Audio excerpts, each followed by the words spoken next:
5 August Sheikh Hasina সরকারের পতনের পর বাংলাদেশ ভারত সম্পর্ক কার্যত সাপে নেউলের মতো হয়ে দাঁড়িয়েছে।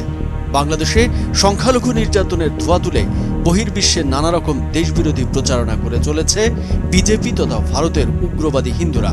যে সময় তারা বাংলাদেশের সংখ্যালঘু নির্যাতনের কল্পিত কাহিনী প্রচার করে চলেছে, ঠিক সেই সময় ভারতে জোরপূর্বক এক মুসলিম দম্পতিকে নিজের বাড়ি থেকে উচ্ছেদের মতো ঘটনা ঘটেছে, যা নিয়ে তোলপাড় শুরু হয়েছে। দেশটির উত্তরাঞ্চলীয় শহর মোরাদাবাদের একটি অভিজাত আবাসিক এলাকায় একটি বাড়ি কেনার পর হিন্দুত্ববাদীদের প্রতিবাদ ও বিক্ষোভের মুখে বাড়ি ছাড়তে বাধ্য করা হয়েছে তাদের। 5 ডিসেম্বর এক প্রতিবেদনে এই খবর দিয়েছে ব্রিটিশ সংবাদ মাধ্যম বিবিসি। বাংলাদেশের সংখ্যালঘু নির্যাতনের অভিযোগ এনে ভারতের ক্ষমতাসীন দল বিজেপি এবং হিন্দুত্ববাদী দলগুলো যখন সরব, ঠিক সেই সময় এই ঘটনা সামনে এলো।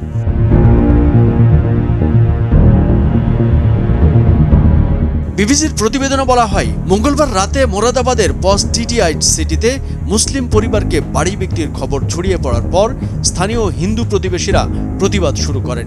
এক ভিডিওতে মেঘা আরোরা নামে প্রতিবাদকারীদের একজন বলেন, আমাদের মন্দিরের সামনে কোনো মুসলিম পরিবারকে আমরা সহ্য করতে পারি না।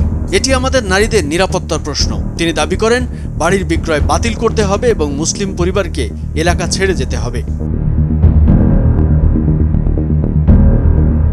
তবে শুক্রবার বাড়ির সাবেক মালিক ডাক্তার অশোক বাজার জানায়, স্থানীয় নির্বাচিত প্রতিনিধিদের মধ্যস্থতায় একটি সমঝোতা হয়েছে।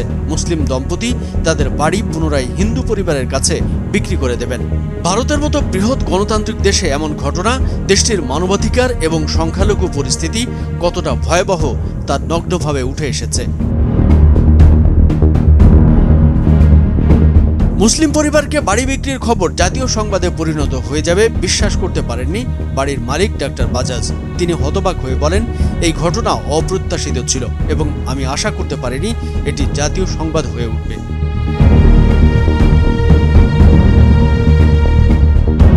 মোরাদাবাদ উত্তরপ্রদেশ রাজ্যে অবস্থিত, যা দেশটির প্রধানমন্ত্রী নরেন্দ্র মোদীর নেতৃত্বাধীন বিজেপি সরকার দ্বারা পরিচালিত। মুখ্যমন্ত্রী যোগী আদিত্যনাথের 2017 সালের ক্ষমতায় আসার পর থেকে প্রকাশ্যে মুসলিম বিরোধী বিদ্বেষমূলক কথাবার্তা বলে চলেছেন। ভারতে 2014 সালে হিন্দু জাতীয়তাবাদী বিজেপি ক্ষমতায় আসার পর থেকে মুসলিমদের টার্গেট করে বিদ্বেষ ছড়ানো এবং সেই সাথে হত্যার ঘটনার খবর নিয়মিত শিরোনাম হচ্ছে।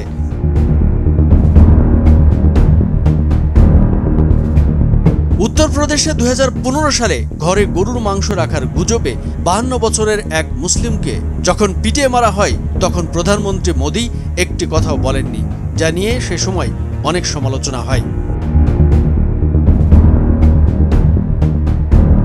কামরুজ্জামান আরিফ, ভোরের কাগজ।